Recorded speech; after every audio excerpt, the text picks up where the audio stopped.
Hello guys, welcome to my channel. So in this video tutorial I am going to show you how we can pin any folder or file in file explorer quick access. So I will show you the perfect process. So let me start with the video. First open your file explorer, just open it. So this is my file explorer, and okay guys, so here you can see this is my quick access and I have pinned some folders here. You can also pin the files. Okay, so I will show you what we can do. Okay, so just go to the folder which you want to pin. So if I want to pin this folder, I need to just right click on it and make sure it is we have the pin to quick access option here. Just click on it. Now if I go to the home, you can see this folder has been pinned.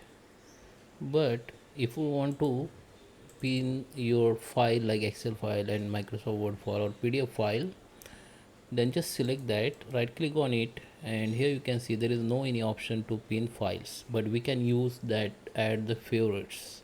You can add the favorites. Okay, it's already add. Okay, now if I go to the home, this is my quick access, and under this favorite you can find this file. Okay, you can see under the favorites you can find this file which we have already added. So I hope you like this video. Please subscribe me. Thank you for watching.